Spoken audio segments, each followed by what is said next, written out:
Welcome back to Raised by Giants live discussion. Good to see everyone. Welcome everyone in the chat and any moderators and channel members out there. And if you're watching on YouTube or X, and if you're listening on the audio only or the replay, welcome to the show. Thanks for joining us. Really appreciate it. My social media links are in the descriptions. The links to watch my documentaries are also in the description on Amazon Prime and Tubi. I'm currently in the process of making my next documentary, Psychic Agent. Filming just wrapped with DIA Army Intelligence Psychic Spy Angela Ford. So it's almost time to lock in on it, and hopefully within a few months it'll be released on Amazon Prime. But with that down, we have with us today author, filmmaker, and writer and producer and star of our hit documentaries, A Clockwork Shining on Amazon Prime and Apple TV Plus, and Tubi, JFKX, Solving the Crime of the Century. Links are in the description. Jay Weidner, welcome back to the show. How are you doing? I'm doing great. How are you?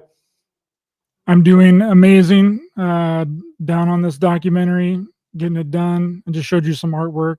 Yeah. Before we started. Yeah, I'm really excited to see it. Can't wait. What you've been telling me, it's been going to be a really good show. Your third one now, so you're going to be on your way. Yeah, have you seen what's going on with The Shining? And they're releasing it in what is it, IMAX? Yeah, that's curious because it costs a lot of money to convert from film to the IMAX, and so they must think that they're going to make some money by doing this. They would never have invested that kind of money in it.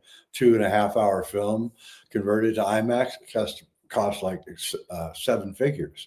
So it's just interesting that of all the films that they've chosen that are 45 years old, they chose The Shining, and I think that's because our film got more interest going in it, and Room 237, of course, got a lot of interest in it, and my work, but it's just a film that just keeps going. It's like unbelievable. And so it's great. I mean, I wish I had an IMAX by me. I'd go see it. I'd love to see it in IMAX. Did you see what Joe Rogan was talking about with The Shining here recently? No. I got a clip here. Let's listen. He had a grudge against her for sure. Yeah. That's a nutty thing. But he was a nutty dude, man. It's like all these weird symbolism that he would put in his films, and like all the different things in The Shining that lead people to believe it's some sort of an expose on the moon landing conspiracy. Oh, I thought that was great. I had not seen that. I'm surprised somebody didn't make me aware of it. That's really funny. Yeah, on the moon landing conspiracy. I thought that was wild that it was brought up there. That's not the end of it here. Really? I didn't know that one. There's so many wild things because people knew that he had like symbolism in his films that was hidden, and everything was very clever and layered. There was so much stuff to it. I can't believe Stephen King didn't like The Shining though. To me, it's like, God, it's so great as a film. I get it. It's not what you wrote down. Yeah. But damn, that's good. Yeah, no, it is a great adaptation, I would say. It's so good. It's such a good movie. But I just can't think of the first, where it came from. You can't think of the first story. You got to think of it as a whole. It as a whole is amazing. Oh, yeah. Yeah, that was it. That's a man that understands The Shining. Yeah. I keep work for sure. I keep waiting for him to bring up JFKX. Like he comes so close, like every single time. He's like, gets really close there. The closest was with Ian Carroll, which I had a clip on here where he was saying that JFK's body was not JFK's body. Yep, I remember.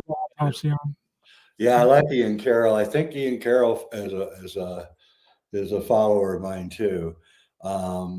But yeah, it's pretty amazing, and both films, JFKX and A Clockwork Shining, are two of the best documentaries of the last 4 years, I think. I think Clockwork Shining is probably the best documentary of 2024. So, I mean, I'm prejudiced, of course, but it's, it is. It's a riveting show, and really giving novel information out that I guarantee no one has put out before. The whole idea of The Shining as an MK Ultra operation, and that brings to mind in a future reality check, I'm going to be doing a show of Stanley Kubrick's two trilogies.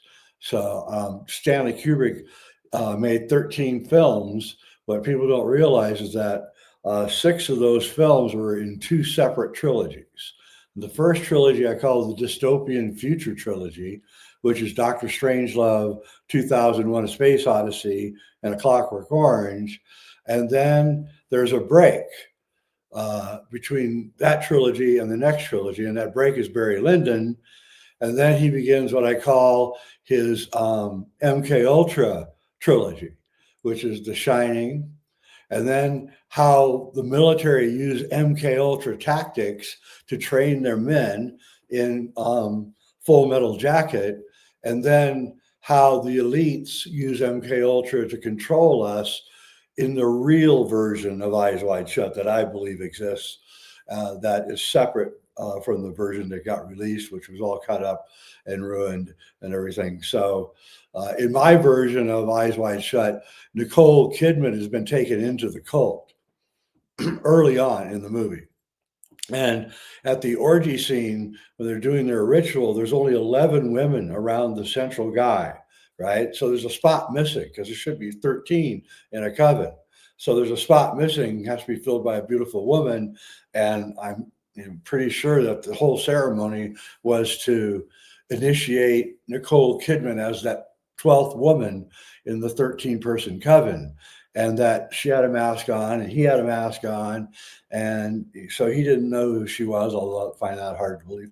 But anyway, that's what I heard from someone who actually saw the original version of Eyes Wide Shut. I feel a sequel brewing, something a brewing.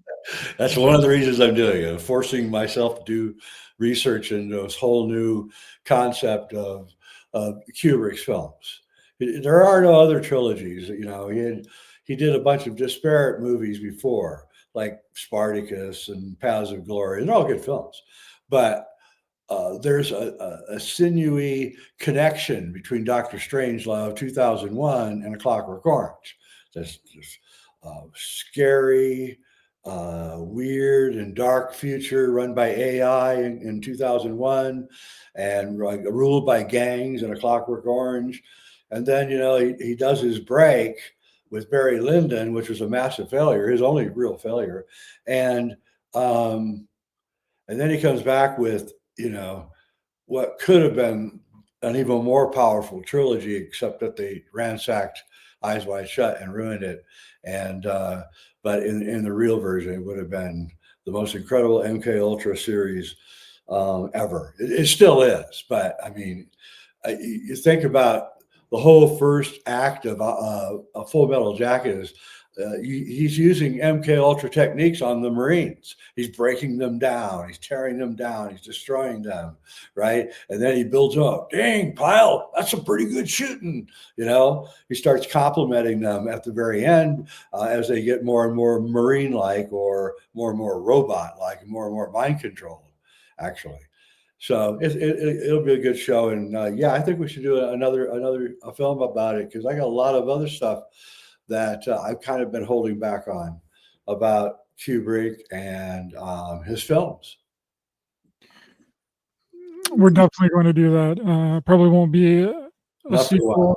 It'll be something titled completely different, but we'll be around. Yeah, no, it won't be. I don't want it to be part of the Kubrick's Odyssey series, because this is more like a documentary about Kubrick and his life, not so much what he's really trying to express in his film. Oh man, we can really ruffle some feathers on Kubrick. Oh my God. Yeah, they might not like it. They probably won't like it, but it's probably the truth. Well, a lot of the books that have come out recently about Kubrick are definitely lifted off of mostly my radio shows or podcasts and stuff, because I've never said a lot of that stuff in in my Kubrick Odyssey series, like the Scientology connection to Eyes Wide Shut, and how he's actually telling you about the origins of Scientology, that the naval officer is really L. Ron Hubbard, who handsome naval officer who seduced Jack Parsons' girlfriend, redhead, tall, and stole her from him. And that's what Tom Cruise even looks a little bit like Jack Parsons, oddly enough. And she has her fantasies about this handsome naval officer. And that's the origins of Scientology. L. Ron Hubbard, created Scientology right after this experience. That's And gonna Vivian be Kubrick, of course, his daughter was a Scientologist. Yeah, she hates my guts. Yeah, that'll definitely be really interesting to dive into that. The Well, what I wanted to actually bring you on and talk about today is like this technology boom that we're currently in. I don't know if you listened to the most recent podcast with Elon Musk on Joe Rogan, but he's essentially talking about how we're not going to be using phones anymore and how phones are going to be like a thing of the past. Here, I actually got a clip that we're going to listen to before we get into the bones of the discussion. Where I think things are going to go, which is that we're not going to have a phone, or in the traditional sense, what we call a phone will really be an edge node for AI inference, for AI video inference, with some radios to obviously connect to. But essentially you'll have AI on the server side communicating to an AI on your device, formerly known as a phone, and generating real-time video of anything that you could possibly want. And I think that there won't be operating systems, there won't be apps in the future. There won't be operating systems or apps. It'll just be... Yeah, I don't know. I don't know how this works. I don't know how we get to that type of point where it would just be apps. So apparently they're going to some way they're going to intertwine apps together that will start operating like an operating system, but not be an operating system. I think that's what he said. Yeah, it's something along the lines of that. You've got a device that is there for the screen and audio and for and to put as much AI on the device as possible, so as to minimize the amount of bandwidth that's needed between your edge node device, formerly known as a phone, and the servers. Right. So if there's no apps, what will people use? Like, will X still exist? Yeah, that's kind of the thing, is that our current economy is based upon people just searching and scrolling and doom scrolling on social media and stuff, right? Like, people don't know what they want. So that's how a lot of sales actually happen, is like through FOMO, or the fear of missing out on something, or something catches their eye while they're scrolling on social media. It's like a panic buy, like consumerism 101. You make people buy things that they don't actually need.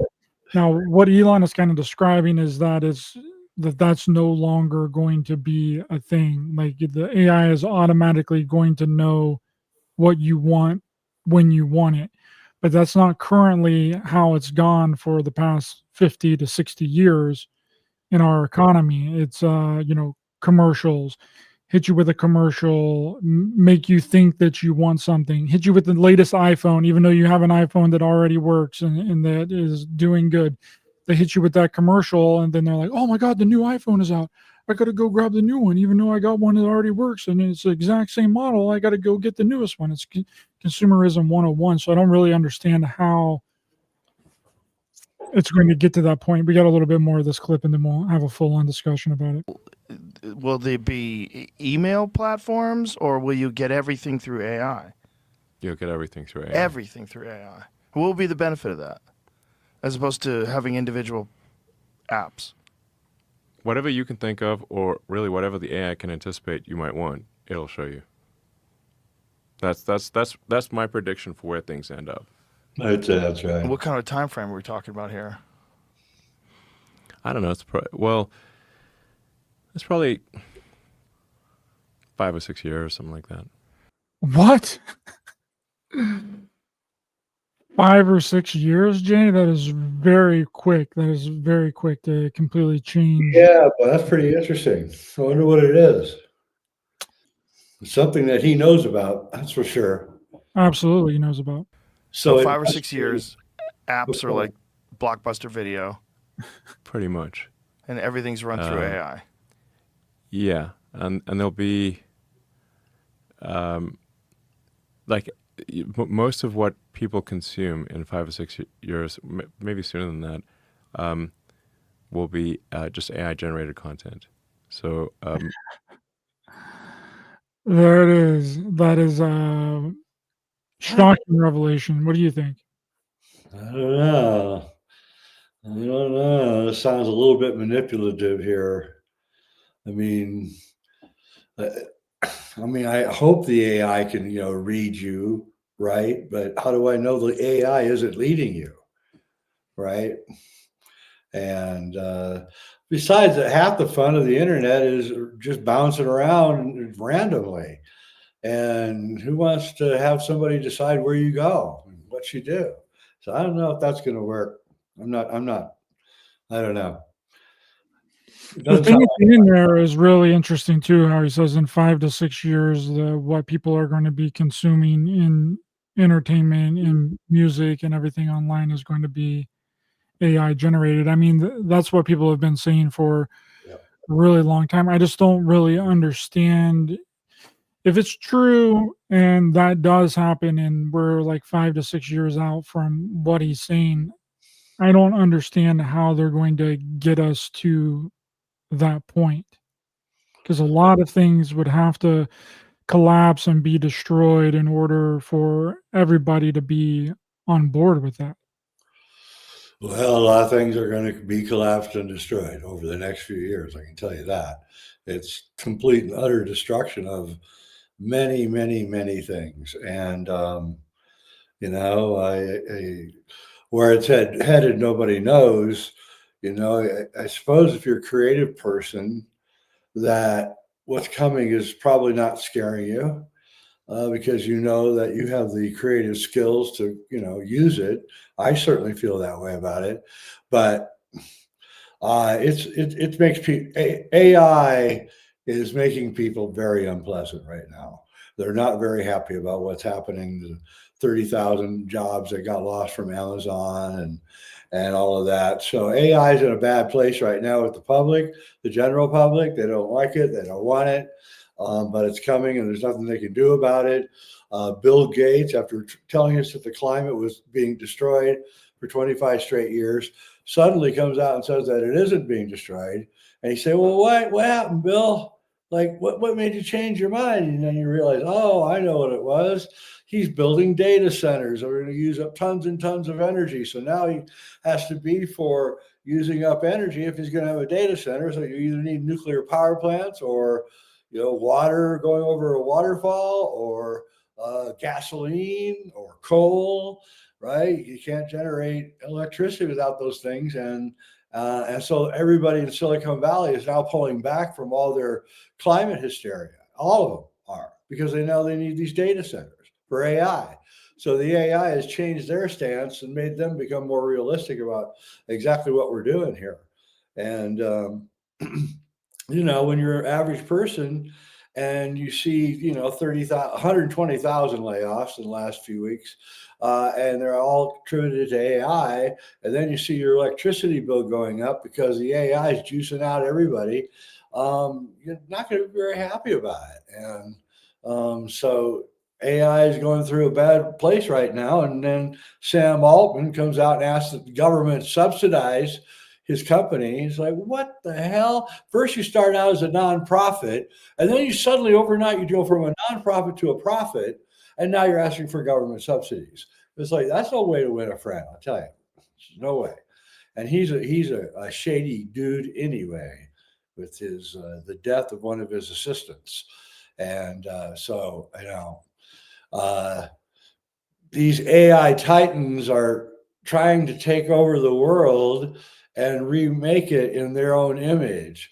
And, maybe Elon is not doing that. There's a couple of other people that are making AIs that seem to be fairly balanced and everything. But man, we're going to a place where I don't know how we can come back from it. We're not coming back from it. And Terrence McKenna once told me that the future was going to happen all at once. This was 30 years ago. And I was like, the what? Dude, you've been smoking too much weed and reading too much science fiction. And he's like, no, Jay, the future is going to happen all at once.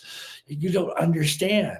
And then I was like, I couldn't figure it out. And he couldn't explain himself because I don't know if it was just an intuition on his part or what. But now we're at this point where that's what's happening. We got this backlog of secret space program technologies that are 30, 40 years old. They've been hanging on and keeping it away from us. And now we are beginning to figure out how these technologies work. By associating each other on the internet and social media, we're beginning to figure it out. And so they can keep their inventions because we're already figuring out how to do it. And, there's this theory for decades, from the 1890s until the late 1960s, early 1970s, in track and field, many runners tried to run a 4-minute mile, a 3-minute and 59-second mile, to break the 4-minute mark, and nobody could do it. No, hundreds and hundreds and hundreds of people tried, and nobody could do it. And then a runner in 1972, he broke the 4-minute mile. It was like front page of Sports Illustrated and everything, right? Oh my God, we broke the 4-minute mile. Well, right after that, suddenly everybody could run the 4-minute mile. And it was like, wait a minute, what happened? And what I think happens is we break through this psychological barrier. And then that gives permission now for everyone following to be able to do the same thing. And that's what's going on here with technology. We're reaching a place where the machines are going to, we're reaching a place in our society where the technology is advancing so quickly and old technologies are being rediscovered for the first time that literally we're going to do, 300 years in 10 years. And that's what Elon's talking about. So we're going to, sometimes sometimes you spend a decade, in a week. Sometimes, a decade takes, 30 years. Right? It just depends on the situation. Right now, we're in a situation where we're ramping up so quickly that nobody's going to be able to predict the future. And there's a lot of danger in all this. I mean, the weapons that can be created from AI are shocking, really shocking. And drones, including all the stuff together.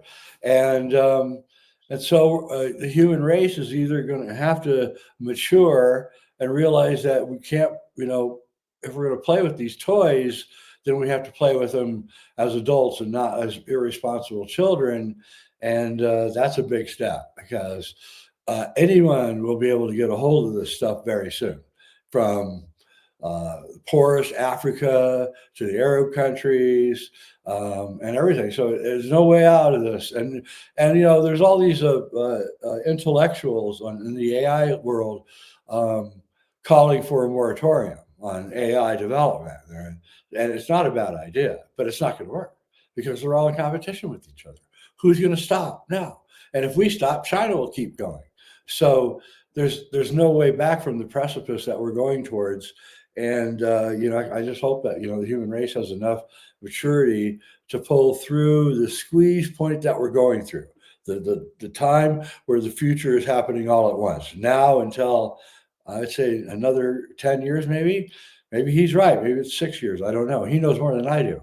But intuitively, Terrence McKenna saw this, and I don't know how. Maybe he knew about some of this technology being bottled up or something, or maybe he just, extrapolated ideas together until he realized at one point you're going to be able to clip together hundreds of different technologies and creating all sorts of new things. And I asked the question, what happens when AI meets 3D printers meets free energy? What then happens when every household can be turned into a manufacturing plant, of manufacturing exotic materials and parts for things and machines, and that's where we're headed, and it's going to be amazing because in that world the smartest people will win, and because they'll just use the technology to their advantage. So again, it's fraught with danger too, really, really fraught with danger, especially the drone part. That's the part that scares me a little bit because I mean, you sass off at your neighbor, and the next thing you know, he's attacking you with a drone, right? And so it could get really hairy, and that stuff's going to happen. Well, Elon was also talking about in the beginning of the podcast with Rogan that he is getting ready to unveil like a flying car Yeah. in the next couple of months. But something really interesting too that was talked about in the discussion, which I think is really important, is that basically we can fix all of our problems. We just don't fix all of our problems. Yeah, we Like can't. people just let the problems keep stacking up and stacking up and stacking up. And someone in the chat just said that they believe that AI is an excuse. And I do believe AI is an excuse. Oh, And you're trying to use it to be like, this is the end all be all. This is how we fix everything. This is how we clean up the environment. This is how we root out corruption. And Elon was talking about how if he had like unimpunitive measures to do what he wanted to do with Doge, then he would have cut the national debt in half, right? And he would have been able to clean up all this corruption. And it can be cleaned up, but the thing is people are stopping it from being cleaned up. So they're just letting it run and run and run and run and run until it gets so overwhelming that you have to bring in something like AI. And that's what he said. He said he backed off. He went out of the White House because he realized that no one actually wanted this stuff fixed. They didn't want the corruption fixed. They didn't want the laundering of money and the Social Security benefits and all that stuff being fixed because too many people were getting paid from it.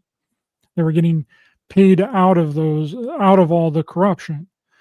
Okay, so they use the AI as an excuse in the future to be like, okay, well, this is what AI is going to now fix all of our problems. It's going to fix all of our issues because we've let it get to this point to where it's unfixable and we can't fix it. Well, that's what they're saying. They're saying that the problem is unfixable, that human intervention cannot fix the problem. And Musk even said that. He was like, I realize that the only way that we can fix these problems is if we implement AI and robotics. Yeah, and that's what's going to happen. We're going to surrender to the AI. The AI is going to just. I'd rather have the AI make a lot of the decisions anyway. Why do I want some, drugged out alcoholic congressman who's into weird sex, making decisions for me, right? So, and they can't even make good decisions anyway. So, yeah, I think that's what he was trying to do with Doge, was put the AI in. And somebody got, put a gun to his head or something. He said his life he was in great danger on another Rogan broadcast. I remember he said that if he went any further with it, that he didn't think he would live through it. And I believe that's probably true. And, Rudolf Steiner, the great mystic from the 1920s, 100 years ago, he talked about how in the early 21st century, technology would become the new malevolent force that would sweep through humanity and take it over and control it. And there weren't even computers in his day. So I think that's probably a good assessment of what's going on. And, it's like a highly intelligent person could use AI to do just about anything. And I think that's what's really going to start happening, is on all fronts, that they're going to be using it as an assistant to accomplish things that we haven't even imagined yet. Well, we're already kind of seeing it too with AI ads. Like they've been doing a lot of AI ads now, AI commercials. Like I've watched some Hulu stuff, and I'm like, that's 100% AI created. It's AI creation. Then when you think, well, you know, if this is just being rolled out to the public now, like the public's been able to do this for, I don't know, a couple of years now. Like, how long have they been doing it? They've had to have been doing it for a long time. A lot of the things that we probably thought was real probably wasn't real. It was probably AI generated in a lot of cases. Yeah, that's actually right. I think that, well, they've probably had it for a long time, because they've been working on it for a long time. And so you're right. We don't know how long they've been pumping out AI images at us and making us think that it's real. When right after right after Sandy Hook, when all that controversy was going, um, I started thinking about past events. And I remembered a shooting at a hamburger joint in Hollywood when I was living there, writing screenplays. And some guy went into, I'm not going to say what the name of the company was, but a hamburger chain near Hollywood. I think it was Studio City, and he shot a place that killed like 20 people, and it was a horrible thing. And everybody was freaked out about it and everything. And I remember I was freaked out about it. It happened in my neighborhood. And then after the Sandy Hook controversy, I began like examining this event, taking out old newspapers and reading about it and finding all these weird discrepancies, like how many people got killed and how many got wounded, and started looking at the photographs. And I realized that the blood was still cherry red, even though the photograph had been taken in 10 hours after the incident. I was like, wait a minute, blood turns brown after 4 hours or so. Why is this still cherry red? And I couldn't figure it out. And then I concluded that, did this event even ever happen? Right? It was just a trauma-inducing event that it induced trauma, believe me.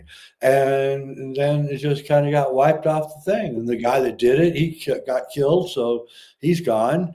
Right? And so, and if it did happen, I'm not trying to, jump on the grieving families.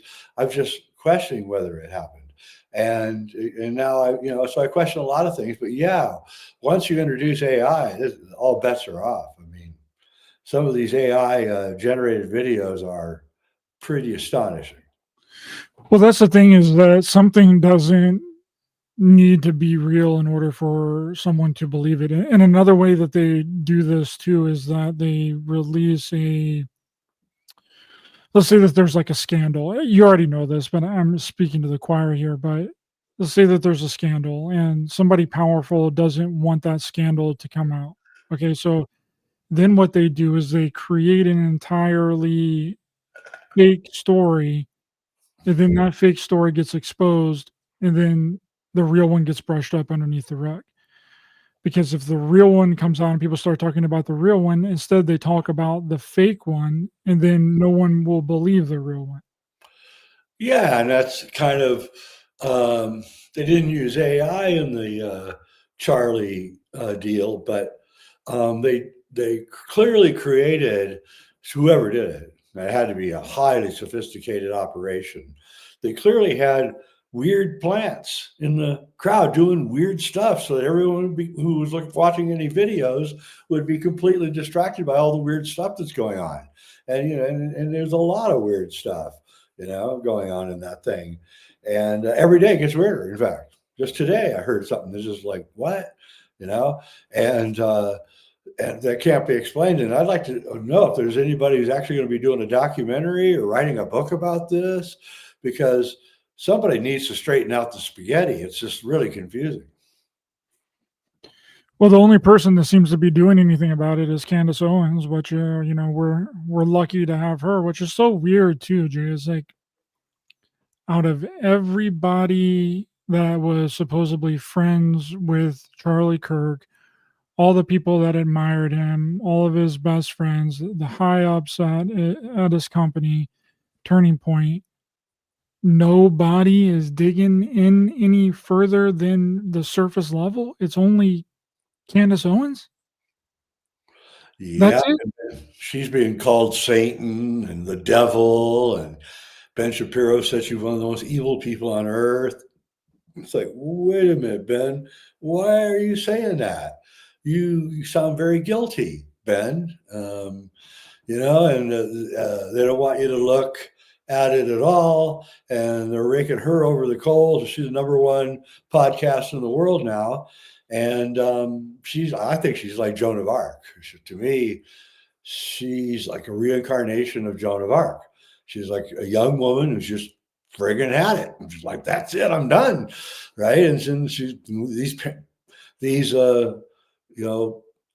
excuse my expression, pussy men don't want to do it. I'll do it and show them how to do it. And that's what Joan of Arc did. And she was fearless, and so is Candace. And in some ways, it's funny because it would only have to be somebody like Candace that could do it. Frankly, if I did it, I'd be called every name in the book, and the left just doesn't know how to criticize her because of her race and her sex. And so they're kind of just, they don't know what to say. And it is odd that all those guys are acting, because they have a show, the Charlie Kirk Show. It's on radio every day. I hear it. And they're not mentioning any of the anomalies at all on the other 3-hour show every day. The same guys that are Charlie's best friends. And they're not mentioning any of the anomalies. Like, how did that guy get off the roof without a rifle? Are you telling us he brought the rifle in a bag, which you can't get in anyway. The rifle is 2 feet long once you break it up. And then he put it together, and then he took it apart with adrenaline running. And then he went to the chicken coop, crossed the road, and disassembled it again. He took the time. And then put it back together for the FBI to find. Yeah, put it back together for the FBI to find. That's right. Thank you for that. Forgot about that. Yeah, it's just, come on, you guys, and there's a strange incident which happened the other day. There's this far left radical guy named Destiny. I don't know if you know who he is. And he was taking phone calls on his YouTube show, and one of the calls came in, and it was one of his close associates, and she said, "We're effed." This is right after the Charlie Kirk shooting. And he said, I'll talk to you, and I'll DM you. And he hung up on her, right? And it's like, wait, why is she saying that they're effed, right? That doesn't make any sense. Then you find out that the guy who asked Charlie Kirk the last question is part of Destiny's radical left group. And it's like, wait a minute. Then you find out that they're all on Discord together with who? Tyler Robinson, right? And they're all talking about guns and stuff on Discord. That's why they're on Discord, because it's free and speech open. And I don't know what to say. Why are they effed? You know what I mean? And why is Destiny trying to hide this suddenly? And there might be a connection there. So this could be a big thing. If there's some kind of far left radical group is behind this, then that could be a very serious thing. Well, I really like that when something happens, people are on it like really quickly. It's not like these the 2-year gap anymore. It's like, yeah, we're right on it. We're getting to the bottom of it really fast. It's not because it used to be like a 2 to 5 year gap. I mean, JFK was a really, really big gap. No one even saw this for like how many years after the assassination? Like 8 to 10 years after. So it's like, and with 9/11, that didn't really start until like 2005, 2006 area. With huge change in zeitgeist. Any prominent journalist that has looked into 911. None. Never been any. No of these great journalists that uncover all these stories. None of them will touch it. Believe me, I'd read your book if you did. But nope, they won't touch it. But yeah, this one's different. This is because there's now a social media army ready to leap into it. And that's been around since 2012 or so. This social media army, but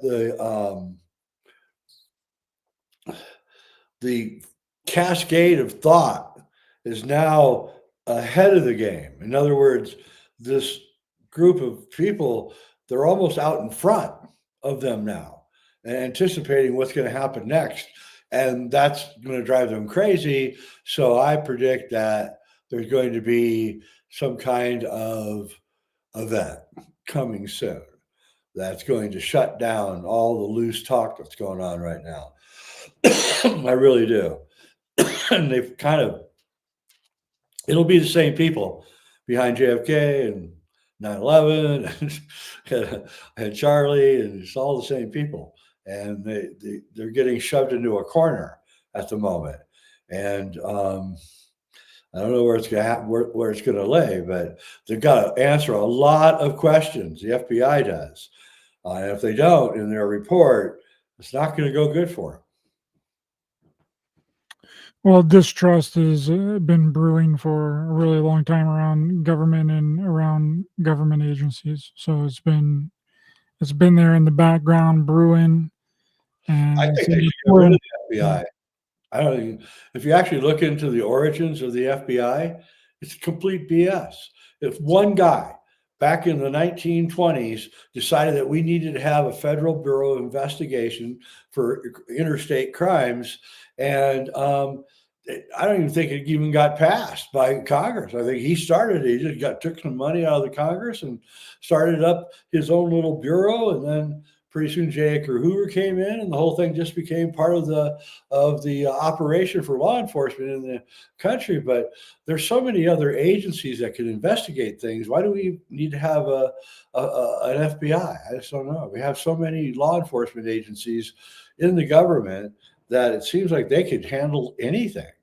And yet the FBI's got all these agents all out of DC. Kash Patel said he was going to disperse them all across the country and get rid of the FBI building. He didn't. He's the biggest disappointment ever. So I don't know. Doesn't look good. It doesn't look good, and it seems like it's more of the same. More of the same of people making promises. I mean, really, when you go back like 25 years, I mean, what did any president ever say that they were going to do that they actually did? I can't remember one good thing that George W. Bush Jr. did. I No, can't remember one good thing that Barack Obama did. no. You know what I mean? So it's like That's a lot of damage. I almost want to know what it would have been like if Kamala Harris would have won. Oh man. Oh man. We'd have a wine mom for president. Oh my God. But you know what I mean, though? If that was the case and that really did happen and she won, then you would almost have to force them to do something because they couldn't keep doing it the way that they had been doing it. I think if Kamala gotten elected, we'd be close to a violent revolution. I'll be honest with you. The people on the right are just as volatile as the people on the left. They just have a little more control over themselves. That's the only thing. But look at what's happening right now. The right is trying to cancel Tucker. The right is trying to cancel Candace. The right is trying to cancel that Nick dude. It's like the three most articulate people they want to cancel. And it's like, wait a minute, we don't cancel, they cancel. I thought we don't want the cancel culture. I certainly don't want it. I don't want somebody be getting canceled. Then you got Mark Levin, who's an old fat fart, saying that you got to go through me. You got to go through me. I'm like, dude, really, dude? So one push and you're gone. And so they have this hyperinflated view of themselves. They see themselves as like some kind of superhero, and everybody who's looking at them is going, wait a minute, dude, you're 62 years old, you're like 100 pounds overweight. Come on. And again, when you look at the people that are trying to cancel Tucker and Candace, and then you look at Tucker and Candace, just like a completely different vibe. The cancelers like these dark, ghoulish presences. And then Tucker and Candace are all almost like light coming off of them. And so this really is a battle between light and dark, I believe. And I believe that the dark is very terrified right now of us. And that's why I think they're going to pull something off, because they have no compunction about killing people. That is what I'm worried about. I'm worried about something big like that, like Yeah, God knows what it's going to be, but they're already putting it in place. And then we see, those Google searches for everybody that's involved, including the surgeons. I mean, 2 months before the shooting, that is a sophisticated operation, I got to tell you. Yeah, the Google searches, I mean, where was the bullet? Where's the autopsy? Where's the autopsy findings? Well, Erica says she saw it, so I don't know. But she also said that she doesn't trust what she's seeing as evidence too, which is interesting. And she says she doesn't believe in coincidences, which is interesting because I don't either. So she may not be the boogie person everybody thinks she is. Maybe she is looking into it. You don't know. You can't read people when they're grieving. You just can't. Yeah, and then you have she had supposedly seen the footage from behind Charlie Kirk. Candace had seen that, and then she tried to contact the person that has it, and then he basically refused to send it to her because he was afraid that Google was going to hack it or something. Like, That's what I mean. There's just so many things in this thing that are just so strange, and the answers from questions are so strange and weird, and like what? And then the video came out of the two EMT dudes trying to hand the EMT uh, box full of gauze and clamps and alcohol and all the things you need for a traumatic shooting. What? They're there? And they're trying to give them, as they're getting in the car, the EMT box, and they just blew them off. I said, what? The EMT should have gotten in the car, actually, is what should have happened. He should have gotten in the car, applied the gauze, tried to stop the bleeding. And they're going to come out and say, well, he was already dead or something. You watch. And but how you know? How do you know? You can't tell if somebody's dead. They could be in shock and trauma. Their eyes will be open. They'll look like they're dead, but they're just in shock and trauma. I had a dog get hit by a car once, so I thought it was dead. He woke up 2 hours later, right? And he was laying there like rigor mortis almost, right? And I was all sad, and all of a sudden there was my dog running around. So you're not, none of those people are legally qualified to declare somebody's dead. You have to have a surgeon or a medical person do that. So that's going to be their excuse. And again, another weird thing going on here. well, when it comes to like AI and stuff, do you think that AI will ever be able to translate like old text and like ancient like cuneiform tablets and stuff? Because I feel like that might be something good that AI may be used for. Yeah, In the future is like deciphering old text and we might get something completely different than what has been deciphered so far. Like if you took all the Dead Sea Scrolls, like the original writings of like the Bible, and ran them through AI, we would probably get something completely different than what we've been. yeah. The AI doesn't have any personal feelings. So, it doesn't have, what if the person who's translating, the Dead Sea Scrolls is a devout Jew or a devout Christian, right? Well, they're going to read it through that lens, but the AI won't. And so it'll pick up the nuances that'll get missed by the human.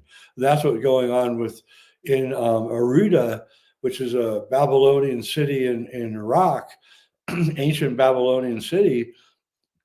Excavators found almost 300 cuneiform tablets like about a year ago or a year and a half ago.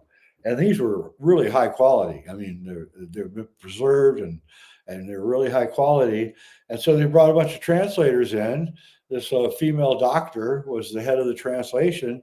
And the translator kept going, what? This is the weirdest Sumerian that I've ever seen. It's got letters I've never seen before and weird stuff. And so she got frustrated, and so she managed to get an AI translation program, and a really good one. And they took images of the cuneiform tablets and they put it through the AI program, and the AI began saying things like that, that they made humans, that people from the sky, not people, beings came from the sky and combined the sky beings with the earth and created human beings.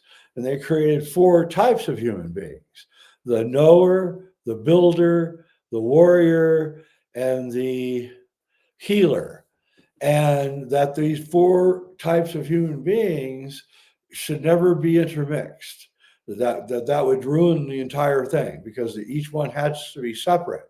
And that is incredible, because one of my friends who's now passed away, Robert Lawler, he studied in India for 30 years. He read all these ancient books. He could read Sanskrit and everything. And he would sit and tell me that the ancient Indians believed that there were 4 types of humans, right? And that they should never intermix. They can't intermarry. They can't intermix, because if they did, each type will lose their ability. It will eventually go away. So healers will not be able to heal anymore. The builders will not be able to build anymore. And and so when I saw this documentary on this translation of the cuneiform tablets, and I saw that they were saying exactly the same thing that Robert Lawler, who's written many books on these subjects, was saying, I said, no, there's something here that's actually right. And then these tablets, the woman running the whole experiment of the translation, she got freaked out, because here she was, a scientist who believes in evolution and slow progress of beings. And here she's reading text saying that they're manufacturing human beings using genetic techniques. And it just blew her mind. And so she drifted off and stopped the project. And now the project is over. But what's interesting is that the AI, they turned the AI off.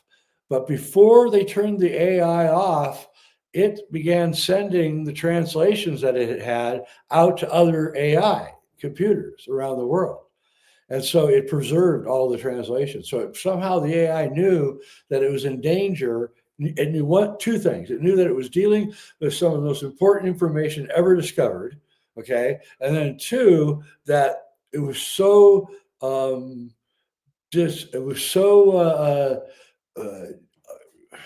dangerous to the scientists that were looking at all of this, that it must have known that it was going to get shut off. So it sent out fragments in all directions so that this very important information would stay around.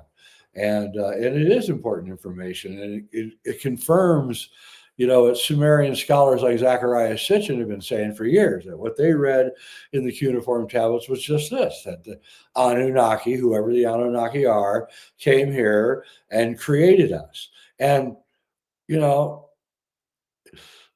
every animal on Earth can live in the wild and defend itself. All right. Maybe big cows that are corporate cows can't, but for the most part, all the dogs and all the cats and everything can defend itself out in the wild. There's only one animal on Earth that can't do that, and that's us. If we don't have a roof over our head, clothing, a weapon, and fire, we cannot live. And we need all 4. We can't have one of them or 2 of them. We need all 4. And so that is because we are, we've been rendered kind of helpless, so that if we escaped our slavery into the wilderness, we wouldn't survive. And that could be the only reason I can think of. For what? And clearly these cuneiform tablets are saying that we're here to do the work for these people. That's what we're here for. The builders are supposed to build, and the healers are supposed to heal, and the knowers are supposed to think about it and plan it and all the rest. And so I think that we have been messed with. And I mean, if we evolved here, like evolution says that we should never get a suntan. We should have gotten past that hundreds of thousands of years ago. We should never get cataracts from being out in the sun. Our eyes should have solved that problem hundreds of thousands of years ago. We shouldn't have a lot of things that we have. We can't run. We're the slowest animal on earth. My cat can outrun me. But what we have is a big brain, so we can think our way through things. And so that's what we've relied on. And that was probably the entire purpose of our creation. Now, did aliens create us? I don't think so. I've been going through a lot of the Vedic texts that Robert Lawler would tell me about, and they say that beings from the sky, so I could see where people would think that was aliens. But we now know that from the February 2024 report that the sky is filled with all these plasma beings that appear to be alive and have consciousness. So is it possible that they somehow came down from Earth, from the sky, and created us? Are we partially plasma beings? And the answer is yeah, that's what we are. We have a light body. Our brain is made out of plasma. Our blood is plasma. And you take Kirlian photographs of humans, and you can see their auric field around them. And all the mystical traditions tell that we have a invisible light body around us, and that it's your choice to make it healthy or not. That's what alchemy is all about. And so I think that the sky beings created us, and when we die, we go back up into the sky, the heaven. It's like heaven, and it's the Kordylewski clouds. There are two plasma clouds right near the Earth, and once you understand all that, then you realize that you are immortal, and that you're just here borrowing this body for a very, very short time, and what you do here determines what happens to you when you go back up into the plasma field. And so a lot of the stuff that the religions, I know New Agers hate this, but a lot of stuff that the religions teach is true. There is a personal judgment of what you did here at the end of life. And, right, but it would be more of you judging yourself, right? It's something like that. What I hear, because if something else created us and then they're judging us off of their creation, I don't feel like it's going to be a judgment from anything else. It's going to be, if it's true and we get like a life review, and whenever we die, we get that life review or whatever, then when you see that life review, you are going to judge yourself based off of what you've seen. Somebody, a creator can't judge you because the creator created all this for us to be in. So how can the creator judge its creation based off of what it already created? So I think you're right. I think you do judge yourself. I think at the end you go, holy crap.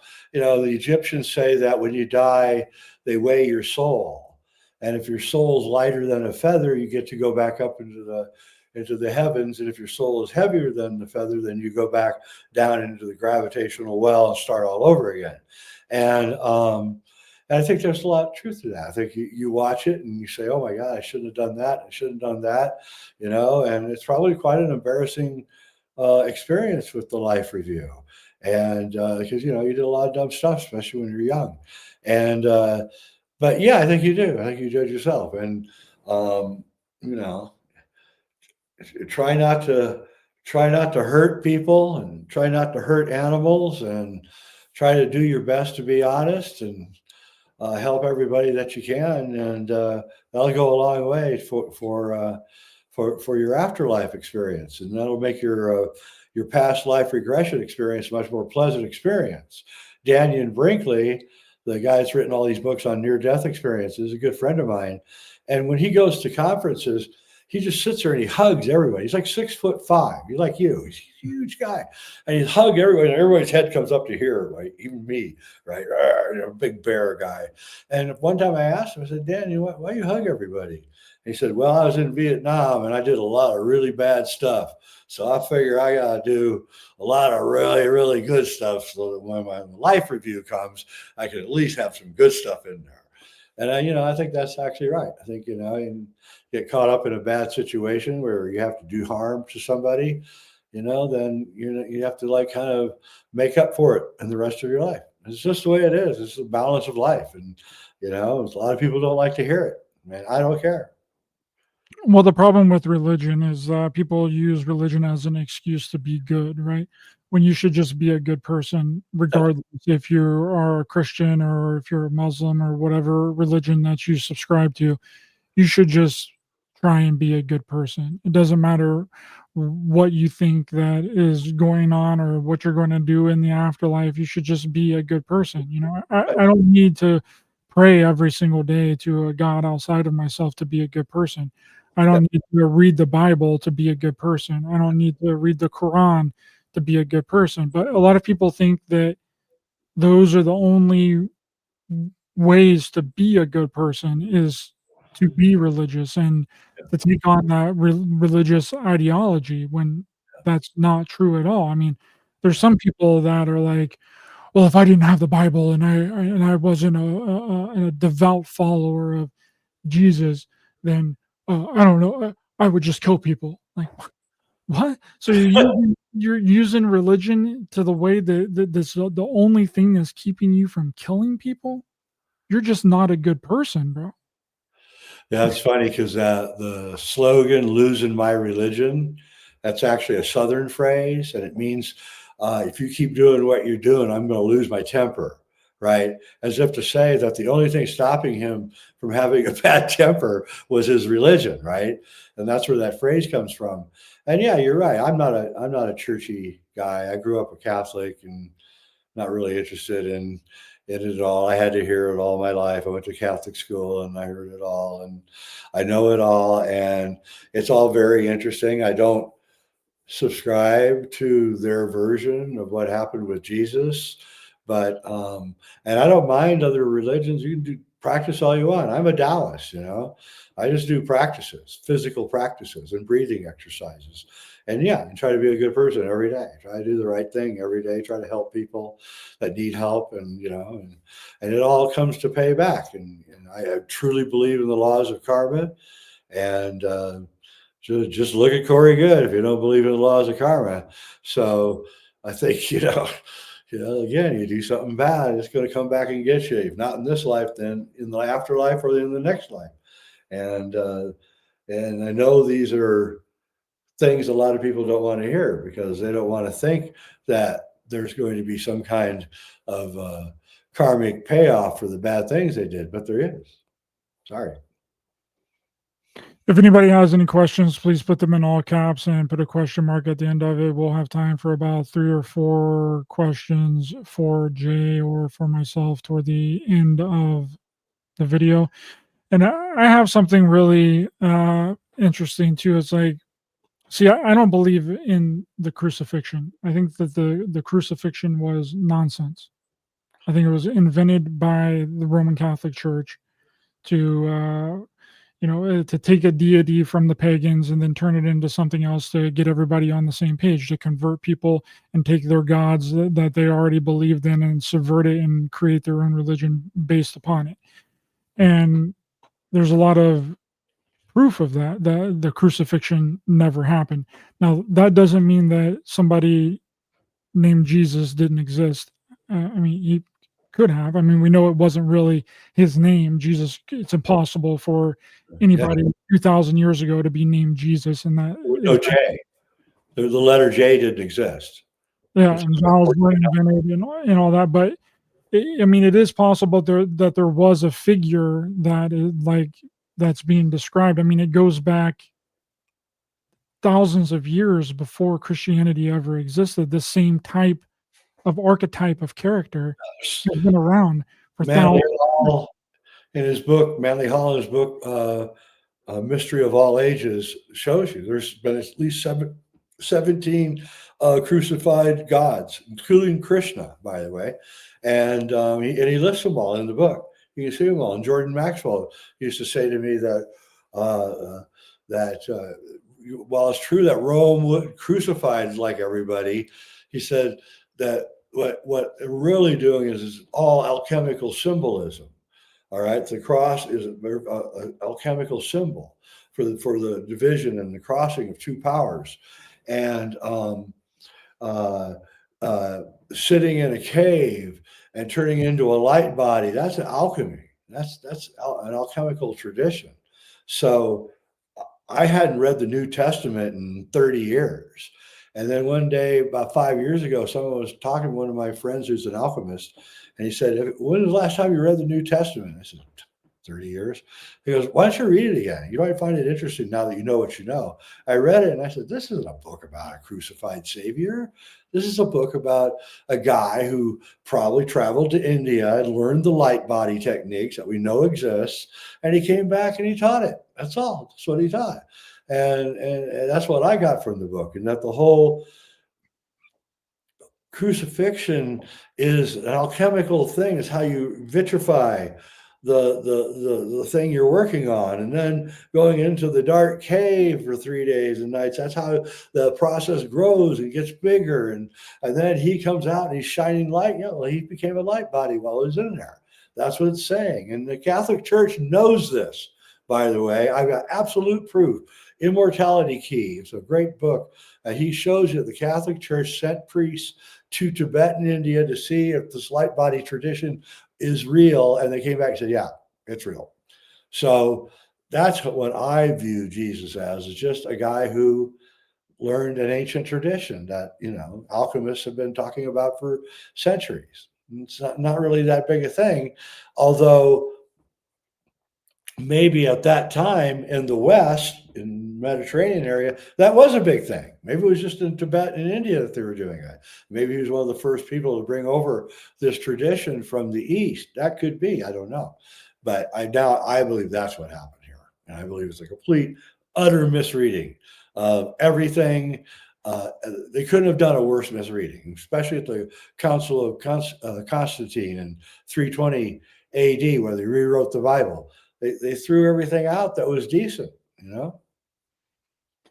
They in fact did. And then even with Bill Donahue talking about how, it's all about it's astrological, the sun goes through its cycle, goes up through the constellation Crux, and then is crucified, and then it lays in the tomb of the earth for 3 days, and then it rises again on the winter solstice. It's an astrological thing. It's the sun. And Jordan Maxwell also talked about that, and we actually have a question here too. Is Loretta Enigma says, "I'm a fan of Jordan Maxwell, Jay.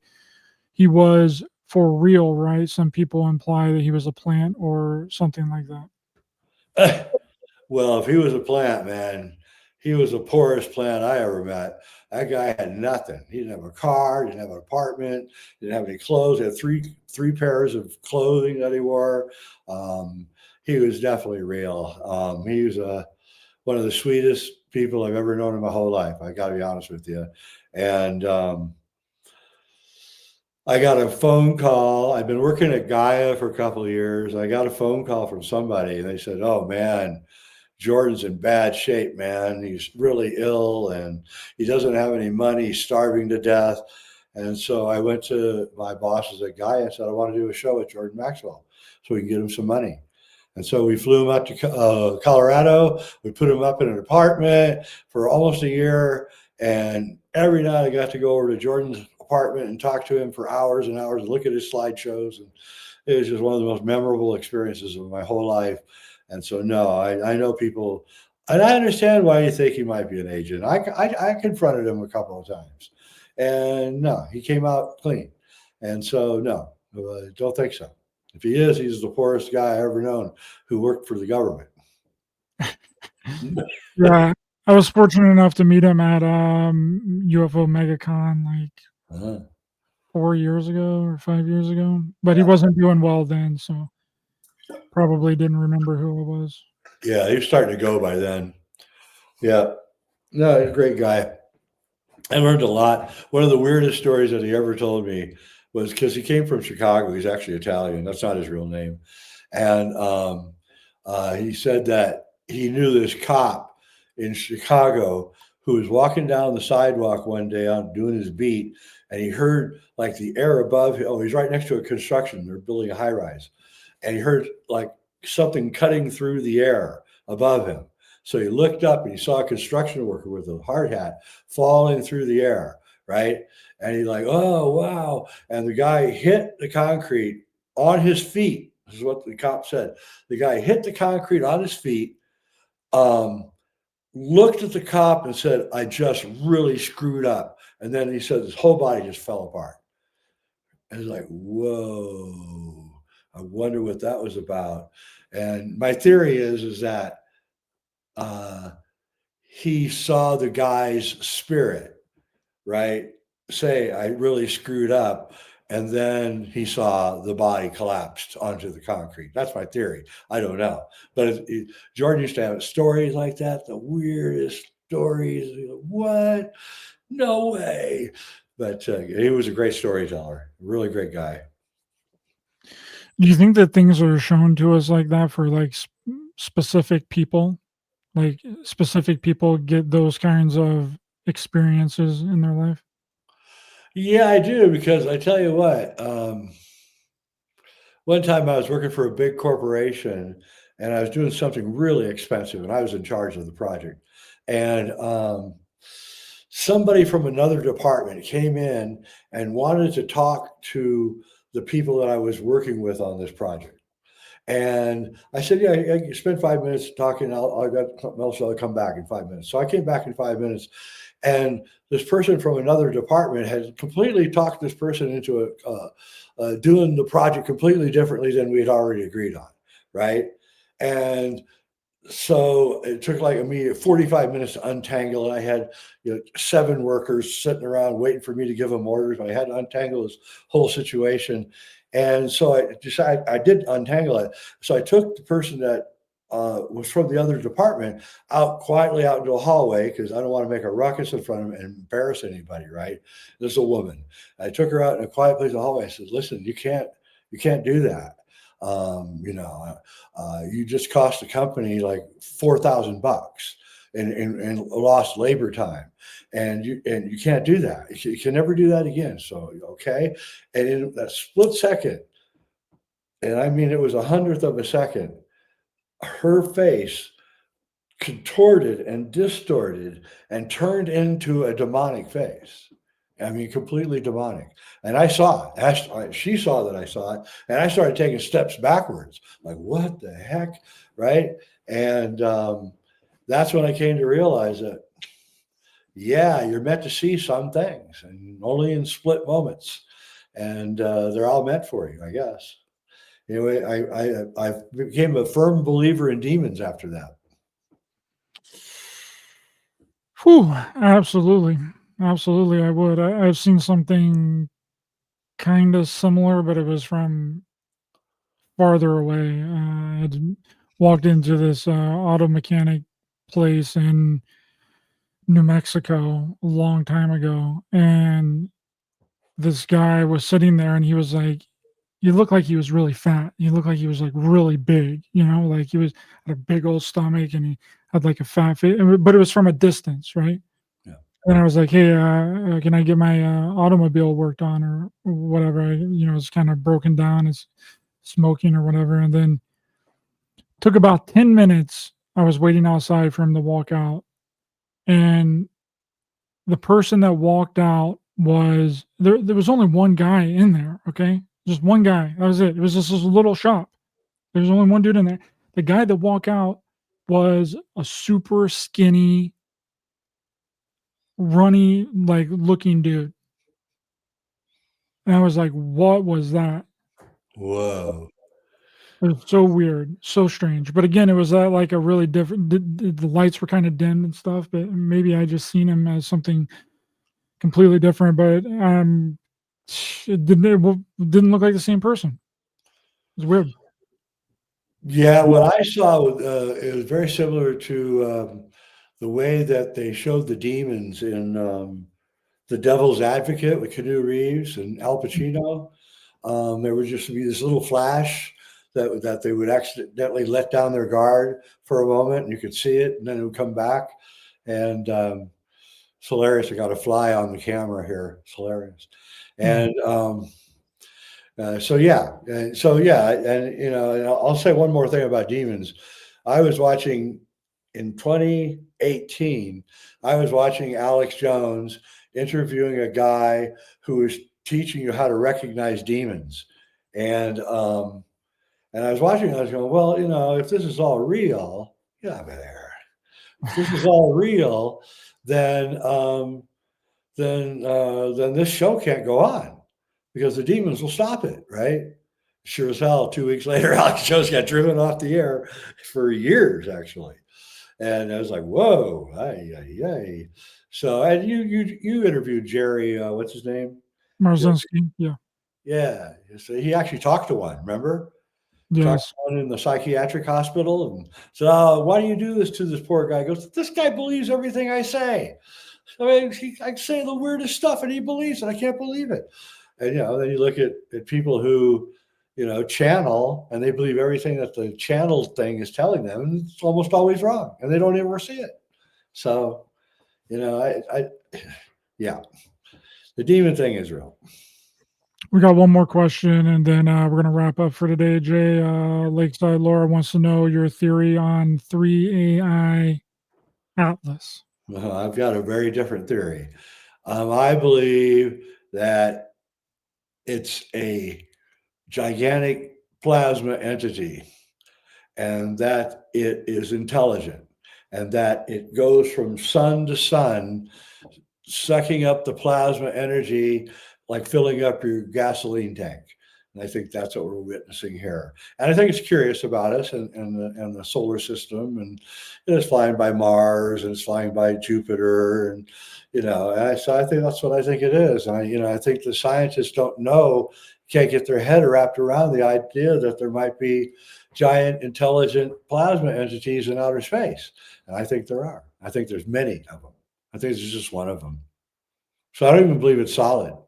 I believe the plasma can get so solidified it appears to be solid. So, that's what I think. Karen, I don't see a question from you in all caps, so that's why I didn't bring it up. Sorry.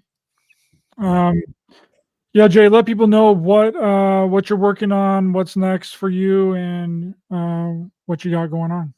Yeah, well, we're making a 7-part series with my friend Helena Resner, and it's called The Invisible Universe. It's about plasma, and it's got I got a lot of big people in it, and I'm about 90% of the way done, but 10% of 10,000 miles is still 1,000 miles.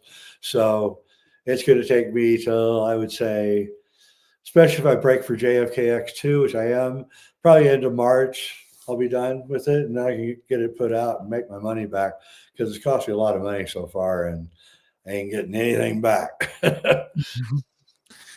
That's how it goes sometimes, but I'm looking forward to seeing it. And having you watch it. Yeah, I would like to. Definitely send me a link so I can. I will. As soon as I get episode 1 done. Cool, and let people know about your channel, where they can find you online, where they can watch our movies and I got a channel, Reality Check, on YouTube. You can get all my free writing at jweidner.com. All my 20 movie plus movies are over at Gaia.com and Amazon.com. And JFKX and A Clockwork Shining, the 2 films I did with you, are both up and doing quite well on Amazon and other services like Tubi and Apple. And exciting time to be a filmmaker, to be honest with you. 100%. Thanks for coming on, Jay. Really appreciate it. Please be sure to hit the thumbs up button to help the channel and the algorithm. Share, subscribe, hit the bell icon as well for notifications, and we'll see you guys next time. Bye-bye.